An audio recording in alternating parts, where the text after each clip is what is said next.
পদ্ম পুকুরে গোসলের পর ঈশ্বরের শরীর অনেকটা ভালো হয়ে যাবে, কারণ এটা ওষুধের গুণ সম্পন্ন পুকুর। ঈশ্বর লিংকে ধন্যবাদ জানাই। সেই সময় লিং চলে গেলে ঈশ্বর কাপড় খুলে পুকুরে নামে। তারপর আমরা ফ্র্যাঙ্ককে দেখি, সে দুজন রক্ষীর সঙ্গে ঝেঙ্গিয়ান বিলের পেছনে গুহায় রহস্যময় পুকুরে আছে গোসল করতে। বাইরে গার্ডদের পাহারা রেখে সে ভিতরে প্রবেশ করে পদ্ম বিলে নামে। হঠাৎ ঈশ্বর মনে হয় কেউ সেখানে রয়েছে। সে জিজ্ঞেস করে কে ওখানে। তখন ফ্র্যাঙ্ক উঠে আসে, কাপড় পরিবর্তন করে ঈশ্বরের দিকে না তাকিয়ে বলে, আসলে আমি জানতাম না এখানে কেউ আছে, আমাকে ক্ষমা করবেন। কথা বলার পর ফ্র্যাঙ্ক চলে যেতে গিয়ে জ্ঞান হারিয়ে পড়ে যায়। ঈশ্বর ফ্র্যাঙ্কের কাছে আসে এবং দেখে নিজের ছবি ফ্র্যাঙ্কের কাছে রয়েছে। তখন ঈশ্বর বুঝতে পারে ফ্র্যাঙ্ক হতে তাকে চেনে। অন্যদিকে ঝেঙ্গিয়ান ভিলার ঝেঙ্গের লোকেরা ঈশ্বরকে খুঁজতে আসে। লিং তখন সবাইকে বিভ্রান্ত করে বলে ঈশ্বর এখানে নেই। ওই সময় ঝেঙ্গের লোকজন সেই স্থান ত্যাগ করে চলে যায়। ঈশ্বর ফ্র্যাঙ্কের জ্ঞান ফেরাতে বারবার চেষ্টা করলো, তার জ্ঞান ফেরাতেই পারে না। লিং তখন পদ্ম পুকুরের দিকে এগিয়ে আসে ঈশ্বরকে আনতে, কিন্তু পাহাড়ে থাকা ফ্র্যাঙ্কের লোকেরা তাদের ভিতরে তো যেতে দেয়নি, উল্টো তাদের গাছের সঙ্গে বেঁধে রেখেছে। হঠাৎ ফ্র্যাঙ্কের জ্ঞান ফেরে, সামনে ঈশ্বরকে দেখে এক দৃষ্টিতেই তাকে চিনে ফেলে। ঈশ্বরের বুকে আঘাত থেকে ফ্র্যাঙ্ক বুঝতে পারে সে আহত।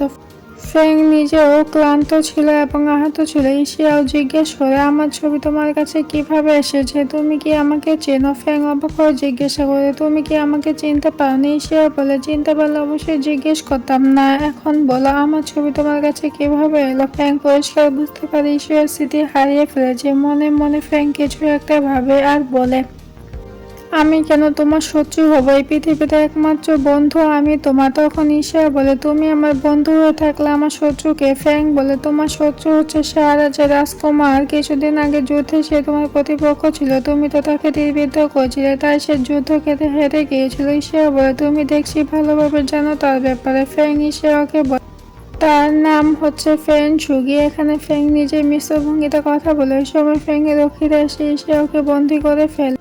ফ্র্যাঙ্ক কণ্ঠ মৃদু করে বলে, অবশেষে তুমি আমার জালে পা দিলেই দিলে। এখানে ফ্র্যাঙ্ক একটু ঠাট্টার মিশ্র হতাশার কথা বলেছে। ঈশ্বর এই কথায় আরো ক্ষিপ্ত হয়ে ওঠে, কিন্তু তার আগে এক রক্ষী আসে এবং পেছন থেকে আঘাত করে, ফলে ঈশ্বর জ্ঞান হারায়। এরপর ঝেঙ্গিয়ান ভিলায় ফ্র্যাঙ্কের লোকেরা এসে দাঁড়ায়। লিং ওই সময় খুব নার্ভাস ছিল, তার ওই ভঙ্গিতে ভয় কাজ করছিল। ফ্র্যাঙ্ক জিজ্ঞেস করে, তুমি ঈশ্বরকে কোথা থেকে পেয়েছো? লিং ভয় পেয়ে বলে, কোথায় এবং কিভাবে পেয়েছে? আসলে ঝেঙ্গিয়ান ভিলাটি সাম্রাজ্যের অধীনে ছিল, তাই রাজকুমারের অধিকার এখানে রয়েছে। লিং সাহস করে বলে, ঈশ্বরকে এখানে চিকিৎসা করানো হচ্ছে। ঈশ্বরের ওষুধ খাওয়ানোর সময় হয়েছে, তাকে যেন ওষুধ খাওয়ানো দেওয়া হয় রোগ সারিয়ে তোলার জন্য। ফ্র্যাঙ্ক বলে, সে এমনিতেই মারা যাবে, তার জন্য ওষুধ খরচ করে লাভ নেই।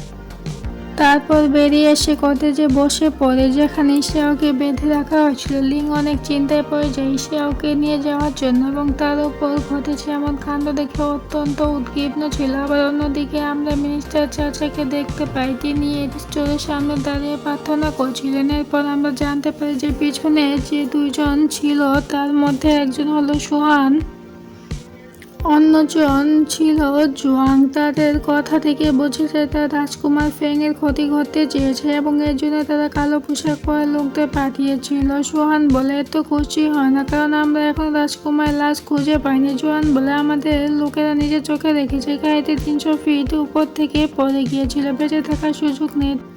তবুও সোহানের মনে হয় রাজকুমার বেঁচে থাকতে পারে। অন্যদিকে সেওকে প্রচণ্ড অত্যাচার করা হচ্ছিল, সেই দৃশ্য ফ্র্যাঙ্ক চোখের সামনে দাঁড়িয়ে দেখছিল। তখন ফ্র্যাঙ্কের এক রক্ষী এসে বলে, লিংয়ের কথা মতো আমরা জঙ্গলে গিয়েছিলাম, যেখানে সেওকে পেয়েছিল। সেখানে কিছু লোকের সাথে মারামারি হয় সেওয়ের, তাদের মধ্যে এক লাশের পকেট থেকে এক টুকরো কাপড় পেয়েছি।